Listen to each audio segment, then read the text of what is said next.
Mas Anis atau Habib Anis, ada yang bisa dijelaskan dari apa yang disampaikan Buya tentang bahwa selama ini selalu saja ketika kita mendapatkan sesuatu dari Allah, tapi kemudian kita merasa bahwa yang kita usahakan itu adalah dari selain Allah, begitu. Gimana, Mas Anis? Ya. Bisa dijelaskan itu? Menarik Buya. Ya. Saya pernah hanya kenakalan pikiran saja. Quran kan menjelaskan dengan tegas itu bahwa sholat itu ukuran utama. Tanha anil fahsya'i wal munkar. Sholat itu menjauhkan dari fahsya dan munkar, yang semua yang buruk lah. Artinya output sholat itu perbuatan baik. Yeah. Kalau ketika orang sholat dan dia tidak berbuat baik, artinya sholatnya kalau secara syariat mungkin iya ya. Tapi secara kan batal itu, secara hakiki. Tadi saya di sebelum ini saya ngomong bahwa sholat itu memahami bahwa kita ini hamba. Nah, apa yang dijelaskan Buya tadi bahwa orang tidak bersyukur dan lain sebagainya karena dia lupa ketika dia berbuat, dia berusaha, dia lupa bahwa yang menggerakkan dia berusaha itu Allah. Karena dia tadi dalam situasi jumbo, mana Allah, mana saya. Sholat itu menarik kesadaran itu sehingga orang selalu disadarkan bahwa sesuatu yang besar di luar dirinya. Ini sangat menarik karena sholat menjadi inti.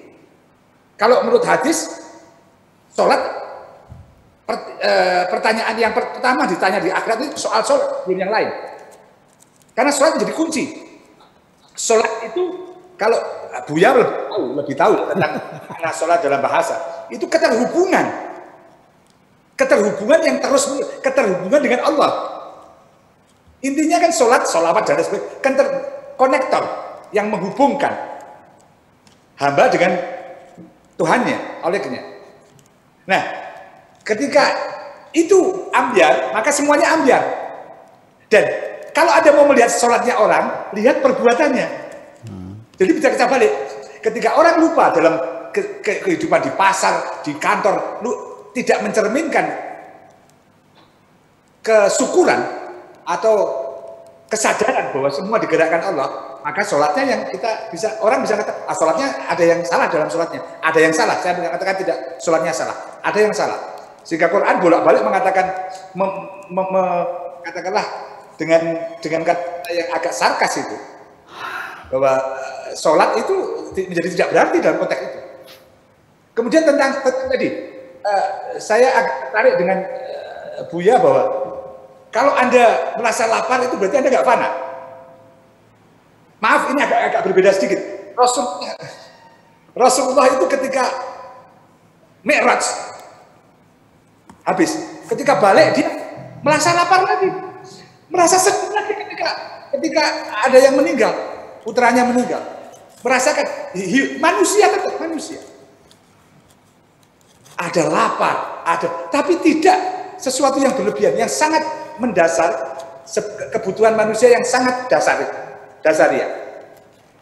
Jadi dalam konteks itu saya pernah berdialog dengan seorang teman.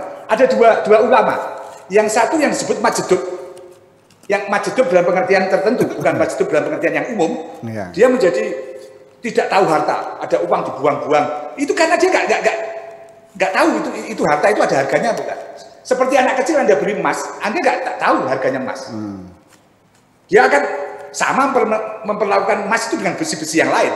Hanya menarik ketika bentuknya menarik misalnya. Permata tetap dia sama, karena dia dibuat seperti itu oleh Allah. Tapi ketika orang dewasa bisa menyikapi emas itu seperti anak-anak, nah itu namanya zuhud. Itu namanya dia mampu mengelola dirinya. Bukan artinya kecenderungan dasarnya bisa dia tarik ke dalam. Sehingga agak berbeda. Orang yang dibuat Allah secara otomatis tidak menyukai perempuan, dengan orang yang dibuat Allah menyukai perempuan tapi bisa membatasi, itu beda nilainya. Konteksnya dalam konteks ini artinya ketika kita melakukan sesuatu dan menyadari betul-betul dengan Allah, ada kehadiran Allah di situ, akan berbeda ketika orang nggak menyadarinya. Karena zikir itu menjadi penting. Kalau istilah Jawa eling. Ranggo Warsito, karena saya agak banyak belajar tentang Jawa, menerjemahkan takwa itu dengan bahasa Jawa eling lan waspodo. Karena hidup ini intinya pada waspada. Waspada dari makar, segala makar, termasuk makarullah. Jangan-jangan karena itu kan ada istilah istidrat, ada istilah macam-macam, itu kan makarnya Allah. Jadi bagaimana kita tidak masuk ke dalam ruang itu. Kalau cemburu yang dikatakan Buya itu, saya sangat setuju dan memang itu intinya. Ketika orang berada pada posisi dekat dengan Allah,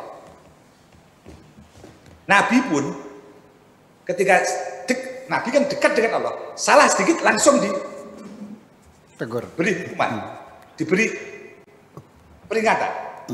Oh, di level yang rendah mungkin dibiarkan sama Allah, bukan karena apa-apa. Jadi konteks ini artinya yang penting kita jaga itu bagaimana kita melihat manusia itu dalam konteks ini, outputnya dan hubungannya dengan Allah bagaimana itu terserah. Mungkin orang tidak secara verbal mengatakan bahasa-bahasa dengan bahasa-bahasa iman misalnya. Tapi tindakan-tindakannya orang bisa membaca. Ini lahir dari keimanan yang dalam. Sehingga pengalaman saya bertemu dengan banyak kebudayaan di banyak tempat.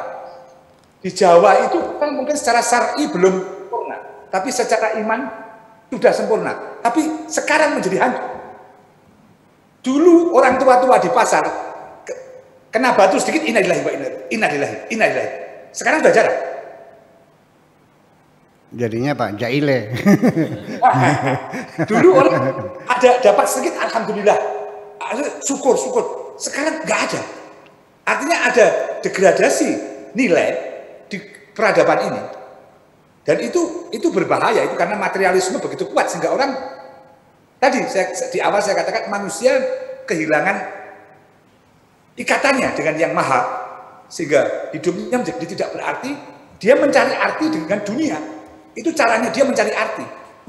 Mungkin itu tambah dari saya Mas. Buya maaf kalau saya menambahkan sedikit Buya. Terima kasih. Buya ada mau ditanggapi lagi dari yang disampaikan Habib Anis tadi?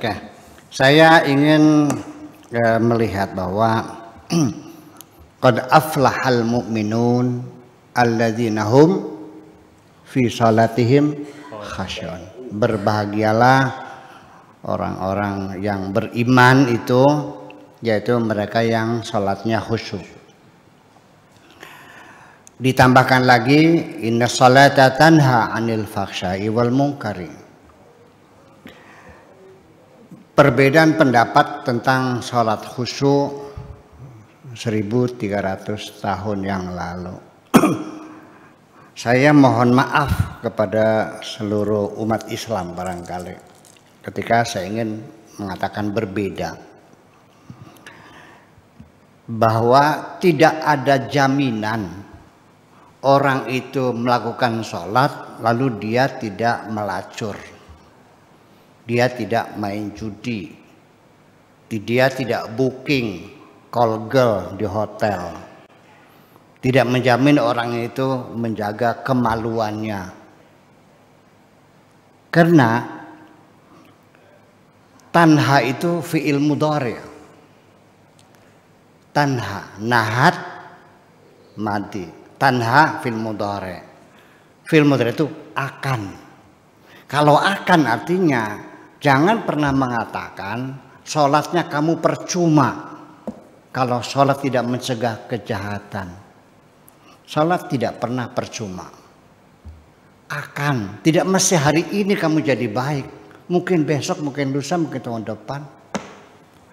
Ya kan begitu? Nanti akan berimbang dengan peningkatan kualitas sholat itu sendiri. Itu satu. Semakin berkualitas, maka pencegahannya pun semakin hebat. Nah, puncak daripada kualitas sholat itu adalah ketika sholatnya mencapai tingkat khusyuk. Nah, ketika mencapai tingkat khusyuk, Kalau kita belajarnya kitab fikih, Safina Najah, Safina Sholat, Iqna, Muhadzab dan Fatul I'anatul Thalibin dan sebagainya, maka definisi sholat khusyuk menurut para fuqaha itu artinya tumakninah. Bacaannya fasih sesuai dengan qiraatnya, rukunnya ya dilakukan semuanya, kiblatnya betul, bajunya ya tidak mengandung hal-hal yang najis, kiblatnya lurus, bacanya lurus, tidak menggerak-gerak yang berulang-ulang. Itu sholat yang khusyuk. Sampai pernah di Jakarta ada latihan sholat khusyuk. Kalau nggak salah 2,5 juta bayarnya tuh. Setelah pulang saya tanya, apa yang kau dapatkan dari latihan itu? Ya, mata jangan bergerak-gerak, melihatkan tempat sujud, yaitu namanya tumaknina. Terus baca subhan rabbiyal a'la 3 kali, tidak usah terburu-buru 3 kali. Itu namanya tumaknina. Jadi lalu khusyuk menurut saya gimana? Khusyuk menurut saya sesuai dengan penjelasan dari Tuhan sendiri. Bahwa orang yang sholatnya khusyuk itu adalah orang li furujihim hafidun, yang menjaga kemaluannya, farjinya. Menjaga farji itu di dalam sholat atau di luar sholat? Oke. Walladzina li ahdihim wa amanatihim ra'un. Amanah disampaikan, janji dilunasi. Ya kan? Jadi sholat khusyuk itu apa? Sholat khusyuk itu bagi saya, mohon maaf, adalah sholat yang sudah bisa diimplementasikan dalam kehidupan sehari-hari. Itulah sholat khusyuk, bukan kualitas sholat ruku sujudnya itu bergantung tumakninah. Itu saya kira semacam itu. Masa orang sholat menjaga farjinya, orang sholat melunasi utangnya, ya enggak dong.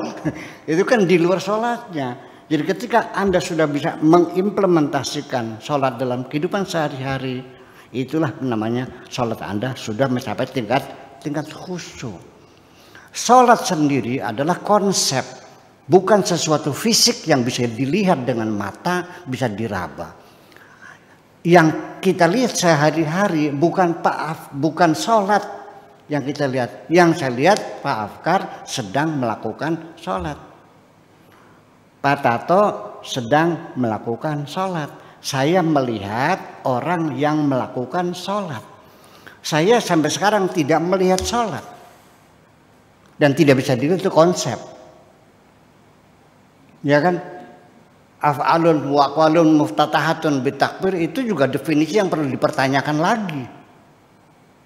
Kita jangan mempercayai bahwa tulisan orang zaman dahulu itu sudah benar. Coba dikoreksi dong dengan rasional. Af'alun wa aqwalun muftatahatun bit takbir wa muhtatamatun bit taslim. Itu kan definisi sholat di dalam kitab-kitab fikih. Hampir seluruhnya begitu semua kan. Nah sekarang ada orang naik panggung takbir. Wah udah, Allah Akbar takbir. Saudara-saudara sekalian bertujuh sana tujuh sini muter-muter. Akhirul kalam wassalamualaikum warahmatullahi wabarakatuh. Sholat bukan itu? Takbir udah. Terus muter-muter udah. Wa muhtataman bit taslim. Assalamualaikum. Salat bukan itu? Dikoreksi lagi dong. Jangan malu. Ya, jangan tolong ulama itu jangan disakralkan. Sama dengan kita. Ada kesalahan. Fisikawan sangat gembira ketika karyanya direvisi, disempurnakan. Tapi kenapa umat Islam ketika karyanya disempurnakan terganggu kenyamanannya? Sepertinya kurang hormat. Nah, betul nggak? Dengan segala hormat, saya ingin membedakan. Orang Syiah meyakini imamnya maksum. Ahli sunnah menolak yang maksum hanya Rasulullah saja. Tapi prakteknya sama juga kok. Mana mungkin Imam Syafi'i salah, betul kan?